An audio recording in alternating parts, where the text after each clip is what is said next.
আসসালামু আলাইকুম মুসলিম ভাই ও বোনেরা, আজকের আলোচনার বিষয় হলো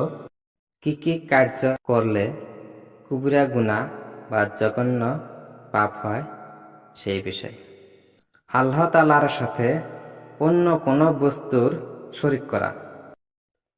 অজর ছাড়া ইসলামী শরীয়তের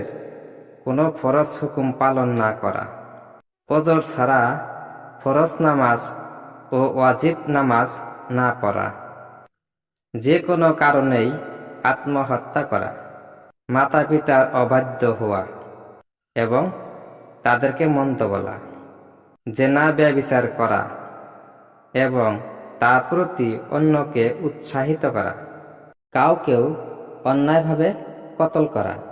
শরাব বা মদ পান করা, গাঁজা আফিং ইত্যাদি মাদক দ্রব্যের অভ্যাস করা, এতিমের ধন সম্পদ আত্মসাৎ করা, দোকানের মাল বিক্রি করার সময় ওজনে কম দেওয়া, জুয়া খেলা অথবা জুয়ার মতো কোনো খেলাধুলায় শরীক হওয়া, মিথ্যা কথা বলা, মিথ্যা শপথ করা ও মিথ্যা সাক্ষ্য দেওয়া, কাউকেও কোনো প্রকার প্রতারণা করা ও প্রবঞ্চনা দেওয়া, অন্যের সম্পদ চুরি ডাকাতি করা ও অপহরণ করা, জোর জবরদস্তি করে অন্যের সম্পত্তি আত্মসাৎ করা, কোনো লোকের উপর জাদু মন্ত্র বানটোনার চালানি দেওয়া বা প্রয়োগ করা, সুদ ঘুষ খাওয়া ও গ্রহণ করা এবং দেওয়া, ইসলামের শত্রুদের সাথে ভালোবাসা রাখা, কোনো নারী বা পুরুষের চরিত্রের উপর অন্যায়ভাবে দোষারোপ করা বা অপবাদ দেওয়া,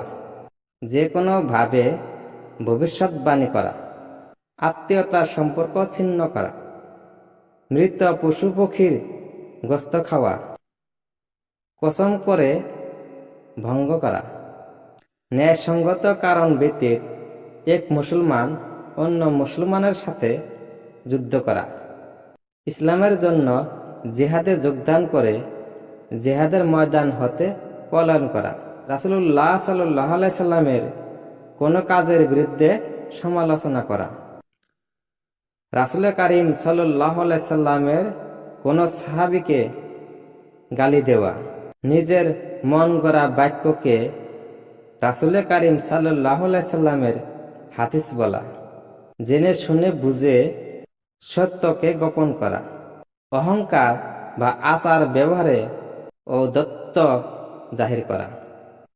দুই ব্যক্তি বা দুই দলের ভিতরে ঝগড়া বিবাদ বা যুদ্ধ লাগিয়ে দেওয়া, সগীরা গুনাহকে সাধারণ মামুলি মনে করে বারংবার করা, ধর্মীয় রীতিনীতির ভিতরে বদ রসম প্রবর্তন বা প্রচলন করা, ফরজ গোসল